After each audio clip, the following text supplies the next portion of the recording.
Gracias. Bueno, pues sean bienvenidas y bienvenidos a esta primera edición de la Feria de Lectura y Experiencias que organizan el Consejo Puebla de Lectura, Asociación Civil y la Universidad Iberoamericana Puebla. Esta feria es como la cereza del pastel, es como una fiesta que nos hubiera gustado muchísimo tener con ustedes al terminar una semana de un congreso académico en donde la literatura, y particularmente la literatura infantil, tuvo un lugar como muy importante, ¿no? Y en esta feria, la idea es que tuviéramos actividades en paralelo, como en las ferias de 50 minutitos, y la idea es que podamos encontrarnos después presencialmente, lo cual nos dará muchísimo gusto a todas, ¿no? Yo doy la bienvenida a Irene Vasco, que está conectada desde Colombia, y a María Baranda, mexicana, que ustedes conocen y que está conectada desde su casa en la Ciudad de México. Y yo estoy en Puebla, y esta virtualidad nos permite justamente estar conversando, y esta sesión en particular está pensada como una sesión de, de dialogar con dos autoras, de ver como un contraste y las similitudes entre dos autoras que yo quiero, admiro y sigo mucho de literatura infantil, y que realmente me parece que cada una de sus obras es una joya. Me encanta tenerlas aquí. A María yo le he podido abrazar en algunos talleres. A Irene espero poder hacerlo pronto porque hemos sido amigas virtuales, ¿no? Y entonces hay como una idea de conversar, en primer lugar, sobre el proceso de creación, ¿sí? Ha estado presente en otras de las mesas, los autores han hablado, pero sería muy lindo que pudiéramos tener como en las distintas sesiones de esta Flex, como de voz de ustedes que nos digan cuáles son lo que ustedes consideran que son sus rasgos característicos de su proceso como autoras, ¿sí? Y a partir de esos rasgos característicos, ¿qué cosas es lo que han aprendido escribiendo para poder animar a otras personas a que empiecen a escribir? ¿Sí? ¿Quién quiere empezar? María, tú que estás en casa. Yo que estoy en casa, me toca. Bueno, Alma, gracias por animar tanto la literatura infantil y por todo lo que haces. Yo desde hace cuánto te sigo y te quiero muchísimo, así es que gracias por toda la labor. Irene, también qué gusto estar aquí, ¿no? Bueno, ¿cuál es el rasgo que yo tengo en mi literatura? Más o en mi proceso, digamos. Es que son cosas como distintas, ¿no? En lo que yo veo que hago, si es que me puedo un poco desprender y decir, esa es María la que escribe, es que a mí me interesan las historias que tocan el corazón. A mí la emotividad me interesa muchísimo en todo lo que hago. Y en todo es en todo, ¿eh? Si voy a preparar una comida, si voy a tener una conversación con ustedes. Entonces, claro que mi literatura se permea de eso, porque es mi manera de relacionarme primero conmigo. Es la manera en que yo me encuentro, en que María se encuentra a la María escritora, ¿no? A través del afecto, de esas conexiones que me hacen vibrar en varios sentidos, ¿sí? Y en varios niveles, digamos. Me interesan, por supuesto, muchas cosas en el pensamiento, en la inteligencia, pero mi obra en general no va por ahí nada más.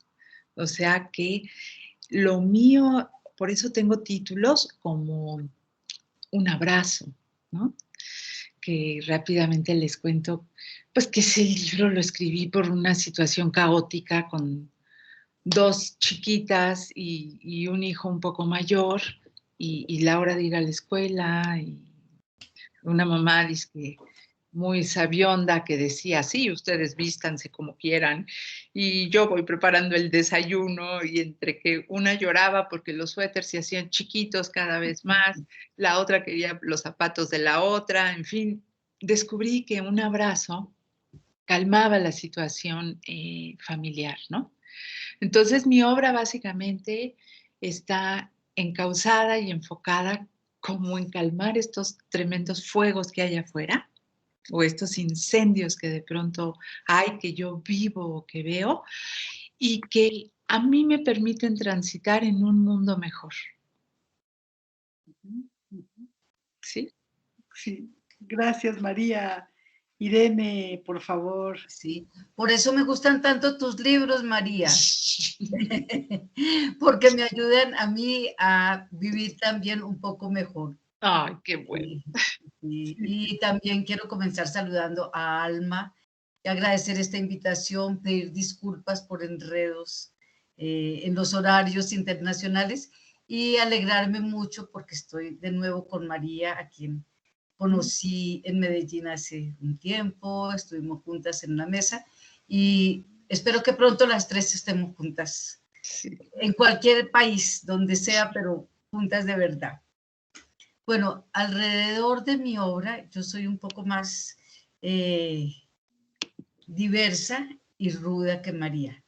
Yo lo que busco realmente, cuando escribo novelas o cuentos para niños y jóvenes, es el interior de los personajes, es indagar qué les está pasando, qué dilemas tienen, qué conflictos, eh, cómo los van resolviendo o cómo esos conflictos los van consumiendo, porque no todo tiene final feliz, pero pienso que así es la humanidad, así somos los humanos con nuestros deseos, angustias, debilidades, fortalezas y sobre todo dudas frente a la realidad. Ujú. Y dentro de lo posible, trato de jugar con el humor. Para mí el humor es importante, es difícil. Yo no sé por qué que me cuesta tanto trabajo, pero siento que necesito ponerle un poco de humor al, a lo que escribo. Sin embargo, a veces tengo que enfrentar la realidad del país. Yo soy promotora de lectura, viajo por todas las regiones, llevo muchos años entrando y saliendo por los sitios a donde casi nadie quiere ir y voy oyendo historias muy duras, muy dramáticas, muy dolorosas y me vengo cargada con ellas y tengo que contarlas también. Claro. Porque si no, no puedo vivir, así como tú tienes que dar abrazos para calmar la vida en tu familia, yo necesito contar el dolor y liberarme de él a través de los libros. Pero por otro lado, hay esa otra vertiente que me encanta, que es la de estudiar la historia, la geografía y la cultura de Colombia y de Latinoamérica, pero sobre todo de Colombia porque siento que no hay información, que los niños colombianos carecen de referentes y hacer libros sobre historia de Colombia, que me cuesta mucho trabajo, tengo que estudiar mucho porque a mí, yo también fui víctima de lo que son víctimas ahora los niños contemporáneos, es esa falta de transmisión, no hay en la escuela, ni en la familia, no hay una transmisión de lo que somos y, y yo tengo que aprender primero, estudiar mucho, cruzar fuentes, entender para poderlo escribir. Y eso me encanta.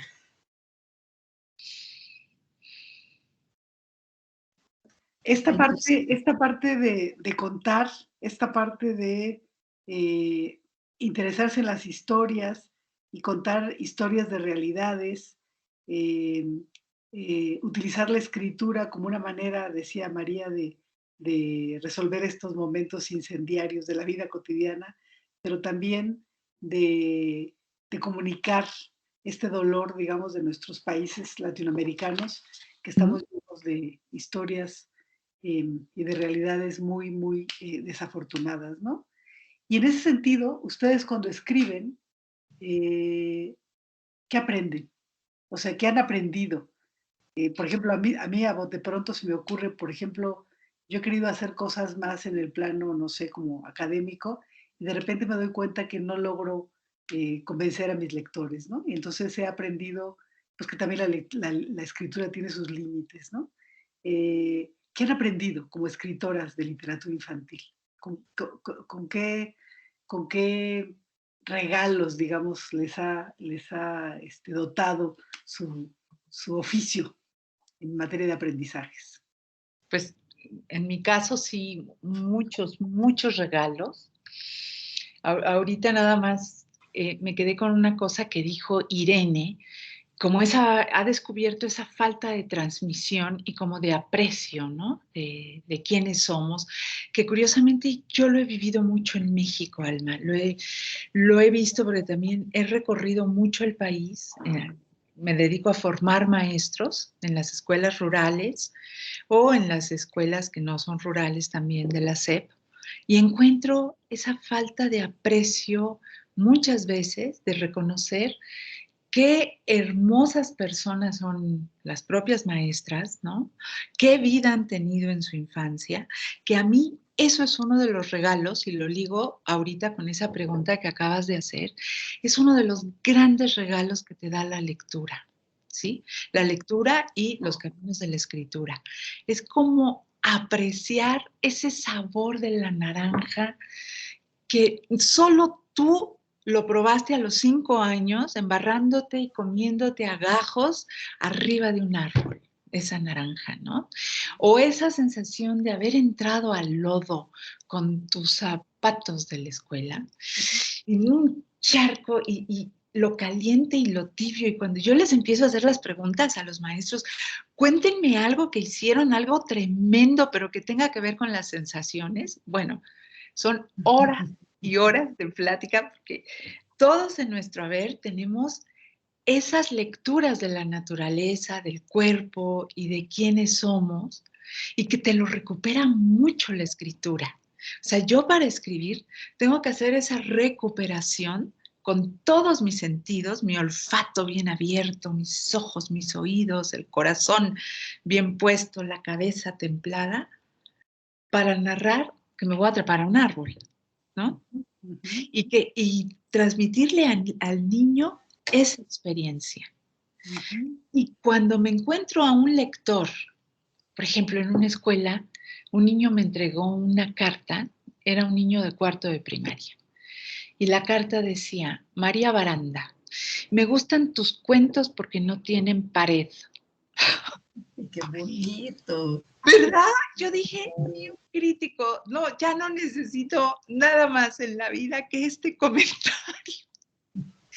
Es alta filosofía, es alto entendimiento, ¿no? Te ha de pasar, Irene. Libros que no tienen pared, esto es lo más bonito que he oído. Yo Eso también. es una cosa que ojalá alguien me diga algo así algún día. ¿No? Sí, esos encuentros con lectores me estás haciendo acordar, y tal vez me voy a desviar un poquito del tema, es como ya soy muy mayor y tengo libros publicados hace tantos años, eso me da una perspectiva diferente. Es llegar a un sitio, por ejemplo, a Medellín, a la Feria del Libro, y que venga una madre de familia a decirme, es que el primer libro que yo me leí fue uno suyo. Ay. Yo estuve en un taller suyo y usted nos leyó, y yo fui y conseguí en la biblioteca ese libro, y fue el primer libro que yo leí solo o sola. Ya es una generación nueva, pero es muy bonito recoger esos 30 años, y ya me va pasando con más frecuencia.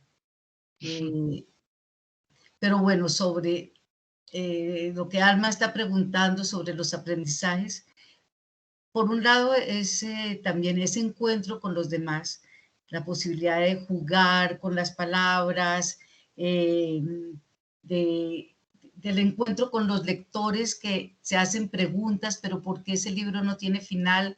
Es que te odiamos porque no nos diste un final feliz, o por favor conviértenos en ranas con tu libro de conjuros. Ese ir y venir, ese diálogo que se establece y que hemos perdido en este año y medio que nos hace tanta falta.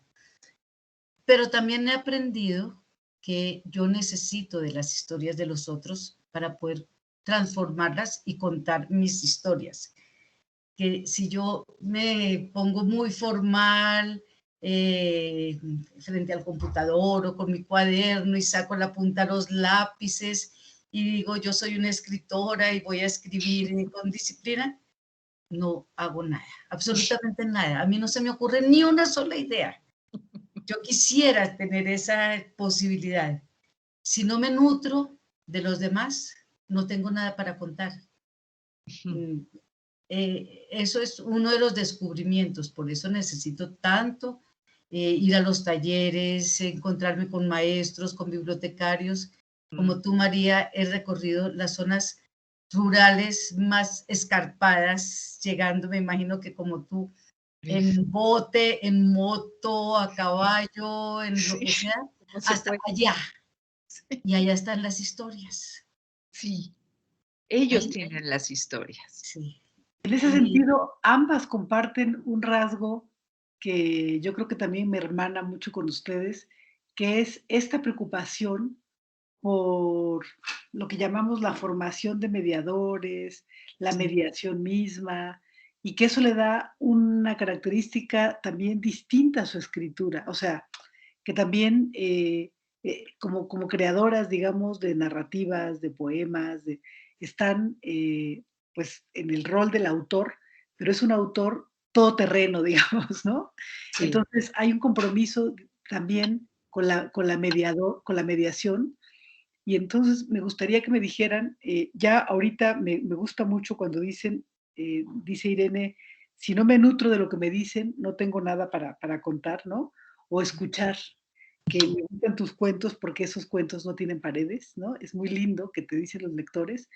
Entonces, hay una relación entre ser autor, autora, mediadora, y su relación con las personas que ustedes ven, por ejemplo, a una abuela, a una maestra, a una adulta que puede hacer llegar los libros de ustedes y de otras personas a los niños, pero también ven directamente a los niños. ¿Qué ven, digamos, en esas lectoras y lectores adultos y niños cuando se encuentran con ellas? Porque yo insisto, ustedes son todoterreno. A ver, empezamos contigo ahora, Irene. ¿Qué ven? ¿Qué ves ahí? Yo lo que siento es que el diálogo es el mismo, porque la literatura, digamos, no tiene fronteras o paredes, como le dijeron a María, ese maravilloso niño, en cuanto a temas, a asuntos que se puedan tratar. Y hablamos de todo, de la vida, de la muerte, del dolor, de la felicidad, de los deseos, de las frustraciones. Y lo que hace diferente, digamos, es, si uno escribe para adultos o para niños, es la manera como se dirige, el tratamiento del texto. Pero la esencia de la literatura está presente. Cuando yo digo de la literatura es de la humanidad, de lo que somos. Entonces, entablar los diálogos con familia es muy fácil. Y yo puedo estar hablando con los niños y los padres intervienen y cada uno aporta desde su edad, desde su experiencia. Y es un diálogo que nos relaciona a todos y que nos enriquece a todos. Y que además los niños sienten que no son subestimados, que pueden ser tratados como personas con derecho a la palabra, a la opinión, y que si están en un ambiente con adultos, es como estar en la mesa. Cuando todas las familias de antes nos reuníamos en la mesa 3 veces al día y todos hablábamos y se hablaba de todo. Claro, claro. Yo creo que los niños contemporáneos ya no tienen tanta posibilidad de hablar así entre todos, que las familias, por lo menos aquí en Colombia, están dispersas, los padres trabajan y los horarios son distintos más ahora con estas conexiones, cada uno está en un mundo un poco autista y ese diálogo generacional creo que no está tan presente. Pero en los encuentros, en una biblioteca, por ejemplo, lo posibilita. Y quizás aquí yo agregaría que en esta imagen que tú nos propones, Irene, de estas familias también éramos familias grandes, ¿no? Yo misma tuve 7 hermanos, entonces cada sentarse alrededor de la mesa eran muchas voces, muchas conversaciones, muchas historias, muchos momentos de tratar de arrebatarnos la palabra para poder ser nosotros las que hablábamos, ¿no? Y ahora también no solamente es el trabajo, sino que también las familias son pequeñas y están distanciadas por el trabajo, ¿no? Entonces yo creo que hay algo aquí que es muy lindo esto de la literatura no tiene fronteras, lo que varía es el tratamiento del texto, ¿no? ¿Tú qué nos dices, María? Yo creo que para mí es todo, ¿eh? La literatura es todo, la literatura es esta conversación también. Y yo entiendo, por ejemplo, para mí un poema es un lugar de encuentro. Eso es lo que es, o un cuento. Entonces, cuando tú entiendes que la literatura es eso, se vuelve algo muy vivo, porque lo que yo llego a una escuela a leerles, tiene que tener una conversación siempre. Tiene miles de opiniones, de reclamos, de preguntas, de sugerencias, porque lo que yo propongo es eso. Vamos a encontrarnos a través de este texto que les voy a dar, ¿no? Entonces, suceden cosas increíbles. Ahorita que hablaba Irene, también me acordé de en Perú, con unos niños de la calle en una biblioteca.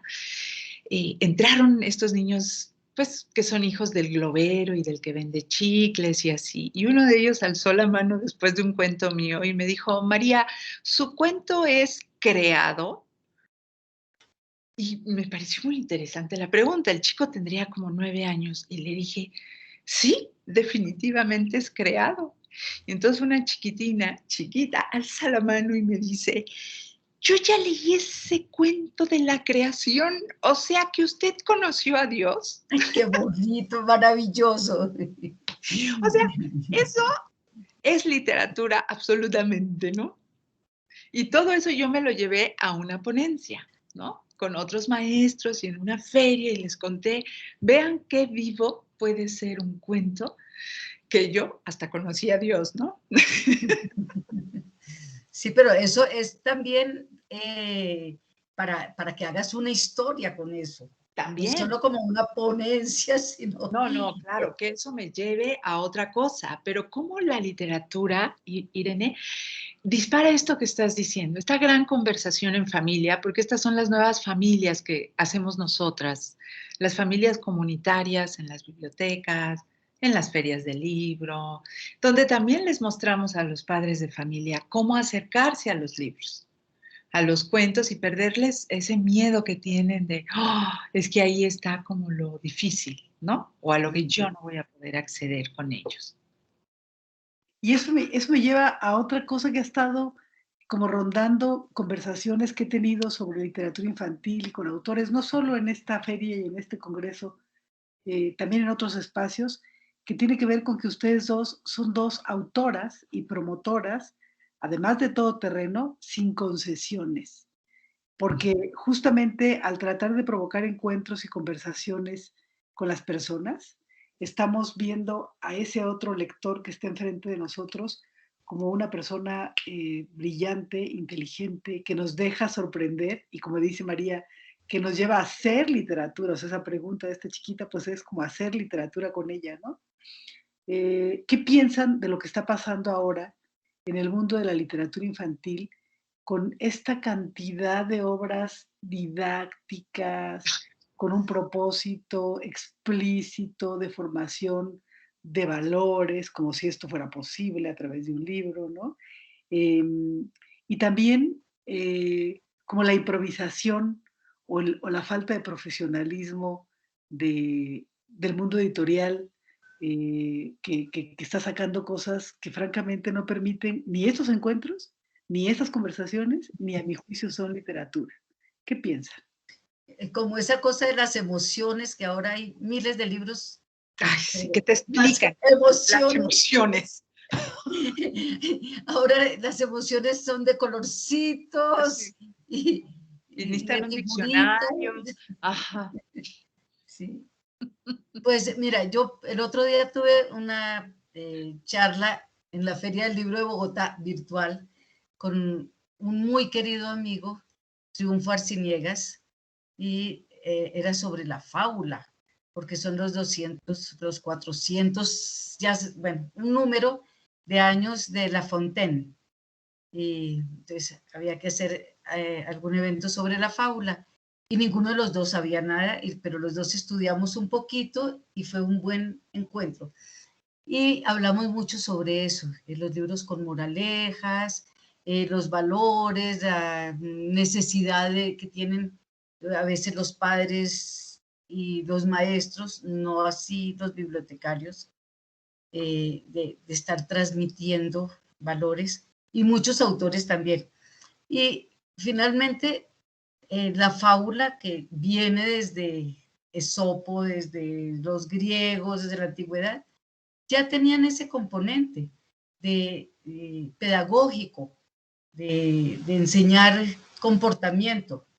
Ahora, por ejemplo, Rousseau se burlaba de La Fontaine porque decía que sus fábulas eran totalmente antivalores, que lo que enseñaban a los niños era a ser pues agachados, es que se me olvidó cuál es la palabra que debía usar, con los amos,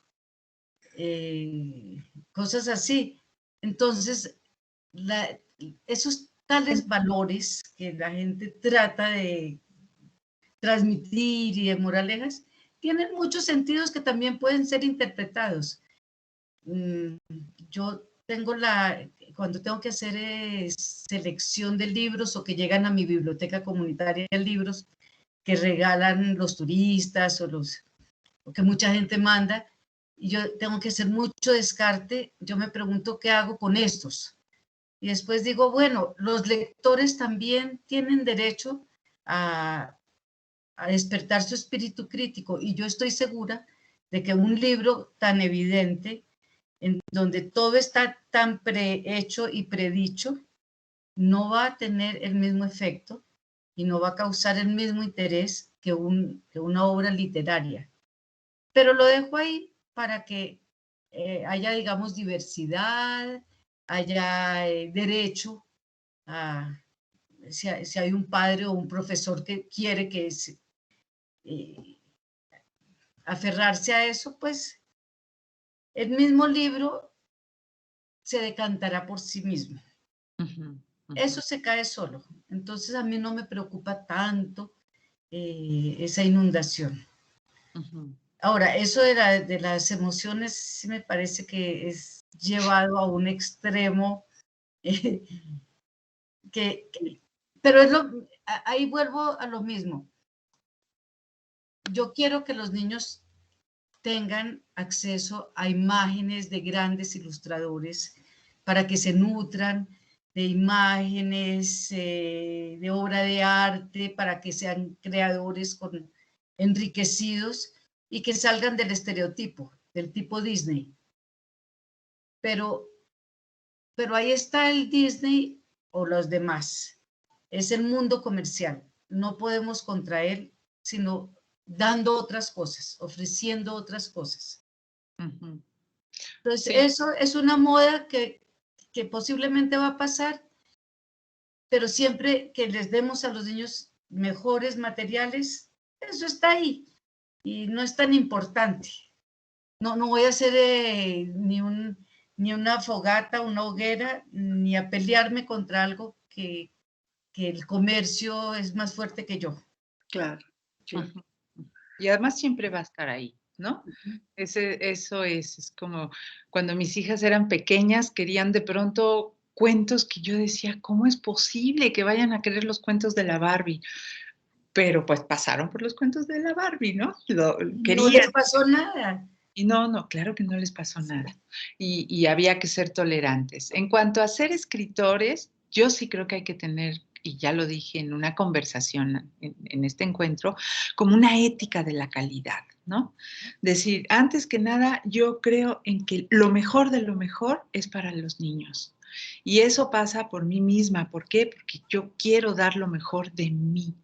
Quiero que mis imágenes sean profundas, que les pueda yo generar preguntas y no que les dé ya la respuesta hecha en todo lo que yo haga, porque entonces eso es poner paredes, ¿no? En los cuentos y los niños además que son tan inteligentes se van a dar cuenta inmediatamente de que esos cuentos les están poniendo muros por delante y les están descifrando el mundo, o sea, de una manera en que siento que no debe ser, que tenemos que confiar nosotros al escribir y también al enseñar y a leer y todo, en que la buena literatura siempre hace lo suyo, ¿sí? Y soltar, porque hay mucho del control, ¿no? Que viene también desde los padres y de las escuelas también, como, ¿esto para qué me sirve? No, pues déjeme decirle que seguramente no le va a servir para nada, señor, ¿no? Sí. Sí, además cogiendo un libro de poesía, pero esto como ¿para qué? ¿Para qué me sirve? Pues no, definitivamente así como una utilidad clara, no se le puede decir. Y eso con tan poquitas líneas, no, yo necesito que mi hijo lea más. Exacto, ¿no? Eso no es suficiente para Eso que... no es suficiente. O quieren diccionarios, o quieren cosas que, ¿no? Que les descifren y pues es una moda que hay. También, como dices tú, va a pasar, ¿o no? Sí, pero contra el mundo comercial es muy difícil pelearse. Sí. Somos muy chiquitos y nuestro trabajo, como dices tú, tiene que ser ético. Y aunque nuestros libros no se vendan, Sí. tenemos que seguir haciendo lo que mejor podamos. Sí. Eso me lleva a toda esta reflexión sobre el canon, sobre la discusión que tenemos siempre desde la mediación. Si yo tengo 1,000 pesos, ¿cuáles son los libros que voy a comprar? ¿Cómo distingo, digamos, estos rasgos de calidad? Y también me tranquiliza un poco respecto a las discusiones que hemos tenido desde las bibliotecas, respecto a lo que ustedes dijeron, ¿no? Dice María, la buena literatura hace lo suyo, digamos, lo más importante es como soltar. Dice Irene, no combatamos, o sea, es dificilísimo combatir, digamos, al mercado, ¿no? El libro se decanta por sí mismo y yo, dice Irene, no me preocuparía tanto de que se quedara ahí, ¿no? O que vaya como pasando. Entonces, aquí también está todo el asunto del canon, ¿no?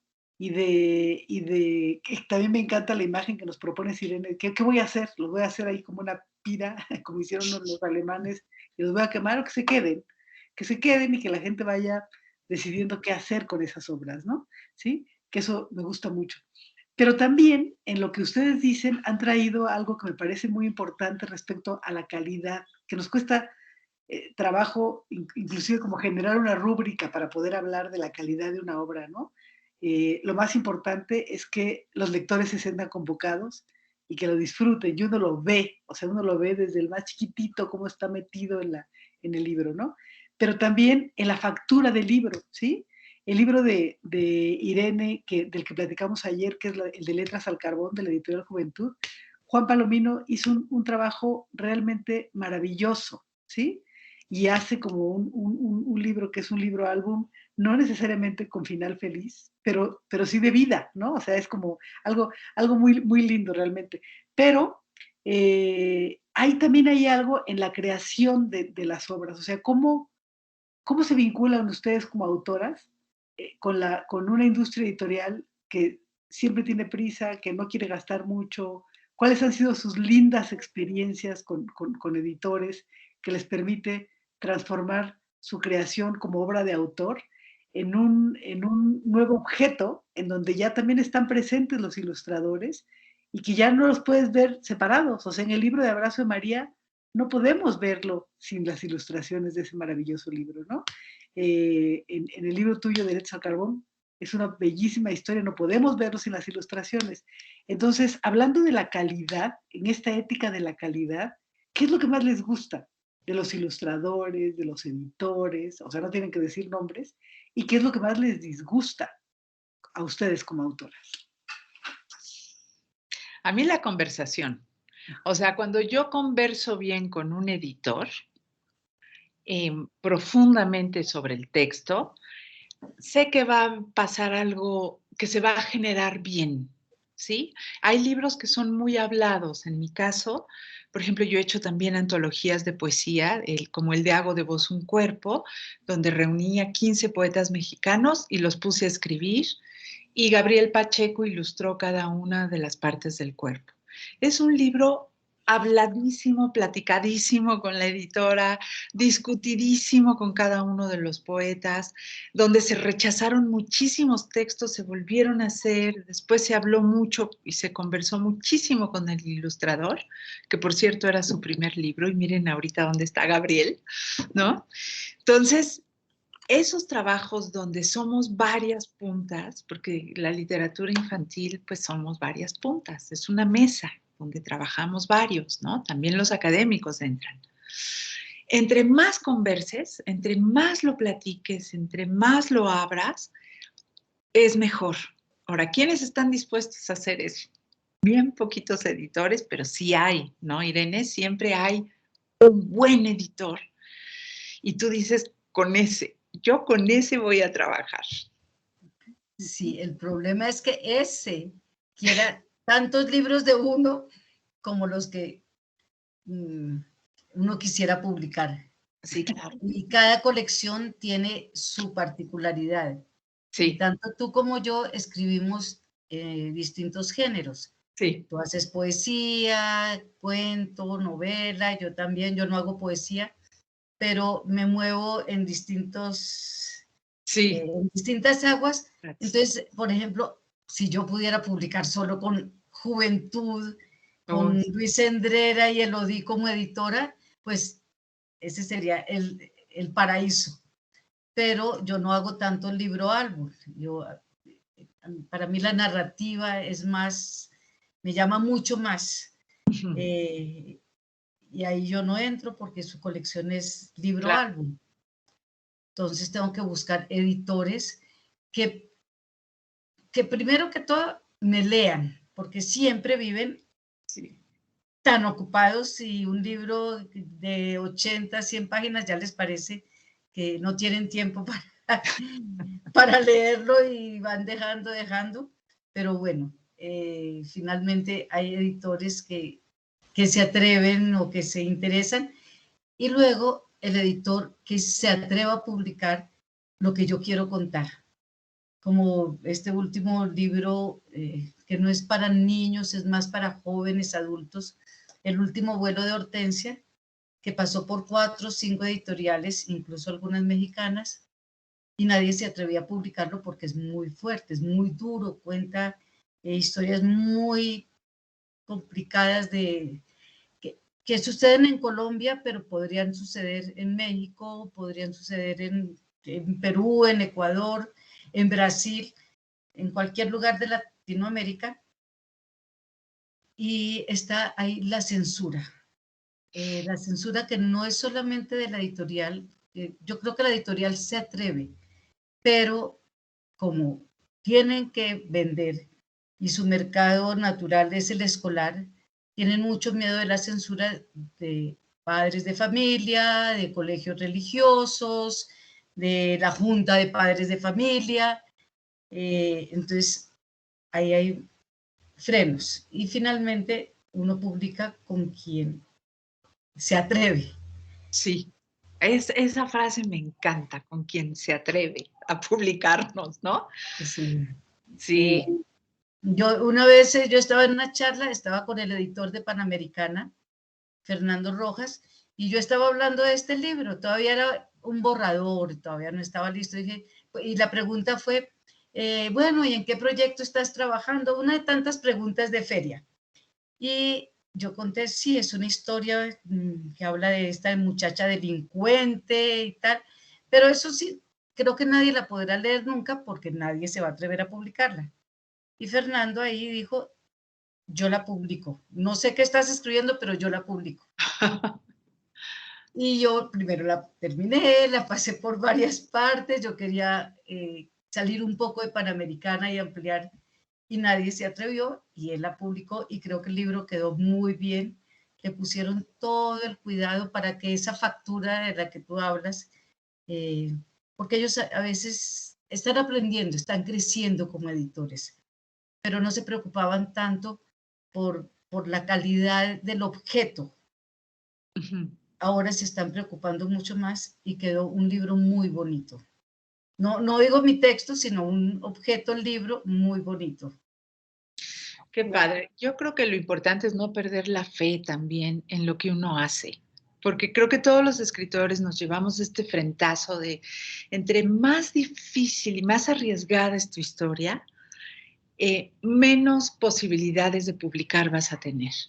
Pero siempre va a llegar alguien, a mí me pasó con Diente de León, por ejemplo, que finalmente aterricé en el Naranjo y Ana Laura Delgado me dijo, yo te lo publico. Pero otros editores me habían dicho, ¿y qué hago con esto? Esto no se va a vender, ¿no? O Marte y las princesas voladoras que tengo en el Fondo de Cultura, como habla de una niña de aprendizaje especial, en otras editoriales hasta me hablaron y me dijeron, María, no hagas eso, eso no se va a vender. Pero uno escribe lo que tiene que escribir. Pues es el libro, uno de los libros más vendidos que tengo. O sea, dije, miren, ¿cómo que no se va a vender? Aterrizó en la editorial que tenía que aterrizar, que fue el Fondo, y lo movieron bien, y el libro les encanta a los niños, ¿no? Pero es el miedo del editor, el miedo del adulto también, de decir, esto no se vende, esto no, esto me lo van a criticar en las escuelas, esto no, es como, ¿qué hago con esto? Me gustaría darle... Ay, qué pena, yo quería contar otro poquito sobre lo de la censura, que a mí me parece un tema apasionante. Yo tengo varios libros, por ejemplo, en Fondo Cultura está Mambrú perdió la guerra, que también habla y el otro, Las sombras de la escalera, muy directamente enfocado en la muerte de un niño. Y esos aquí en Colombia no han sido censurados en las escuelas. En cambio, Conjuros y sortilegios, que es un juego literario para convertir a las niñas en ranas, para volar hasta la luna, para el sortilegio para que no haya colegio. Son juegos mágicos, son recetas mágicas, no es narrativa. Ese es mi libro más censurado. No vaya a ser que sí suceda. Parece mentira, porque ¿cómo se le va a enseñar hechicería a los niños? Y esas cosas, sí. Como dice María, no vaya a ser que sí suceda, ¿verdad? Sí, ¿no? Estamos en tus manos, Irene. Déjenme leerles rápidamente el comentario de quienes están aquí con nosotras y después de leérselos, me gustaría, pues como el tiempo se acaba, que fuéramos cerrando, ¿no? Son solamente 50 minutos, que sigamos en la flex y bueno, aquí les van, ¿no? Dice Mariana Alicia García Pérez, muchas gracias por compartir lo que las inspira.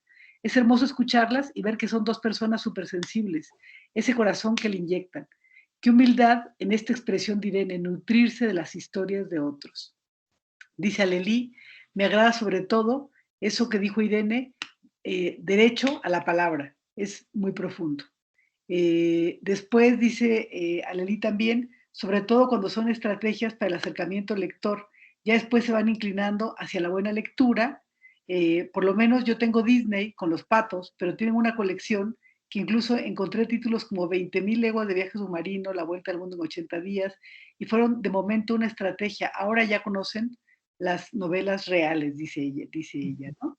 Hay otro comentario aquí que es de Tía Sol, qué charla tan maravillosa, mujeres llenas de creatividad y sabiduría, muchísimas gracias, ¿no? Que es la misma sensación que yo tengo, ¿no?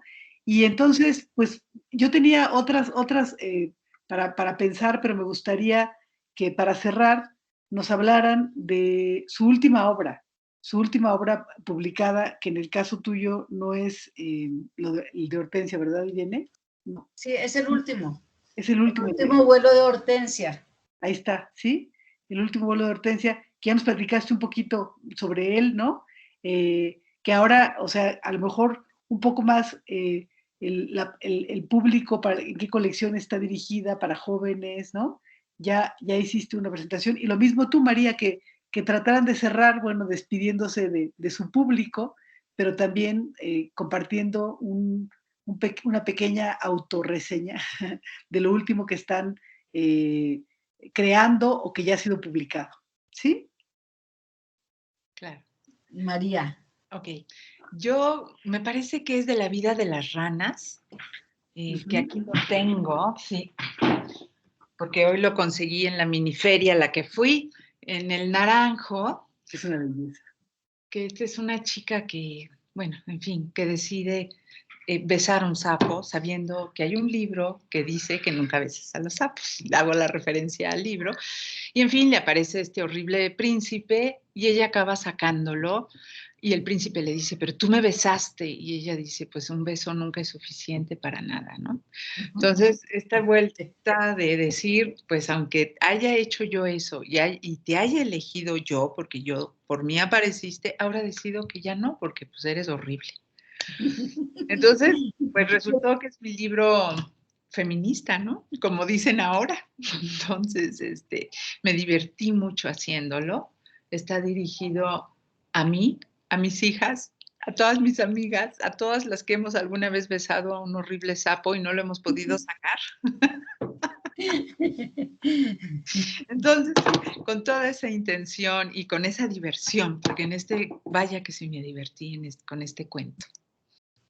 Gracias, María, y a los lectores de la biblioteca les encanta. Irene. Me dan muchas ganas de tener tu libro y de llevarlo incluirlo en mi equipaje de promotora de lectura. ¿Quieres decir un poco más sobre el último vuelo de Hortensia? Por favor. Bueno, pienso que es un libro dirigido a jóvenes adultos, pero me ha sorprendido que ya niños de 10, 12 años lo han leído, porque me cuentan personas amigas mías. No es que como yo lo compré para mí, mi hijo lo agarró y lo leyó y me dijo, mamá, pero este libro no tiene final. Pero logran leer la historia completa, porque yo creo que aunque yo sentí la libertad, porque ahí por primera vez tuve la libertad de narrar sin la presión de que el público era de tal edad o de tal otra, y pude abrirme a temas y a lenguajes y a situaciones. Finalmente lo puede entender cualquier persona porque es de la vida real, es muy cotidiano. Es una joven desplazada, una niña de 15 años que viene de zona rural, muy humilde, pero sobre todo muy ingenua, muy limpia, y llega a la ciudad, a Bogotá, Ciudad de México, Lima, cualquier gran ciudad, y en el Parque Nacional, a donde ella va a pedir limosna con sus hermanitos, la atrapa un hombre despiadado, y la pone a delinquir. Y ella está todo el tiempo entre esa nueva vida, bajo las garras de ese tipo, y su fortaleza, que es su única fortaleza,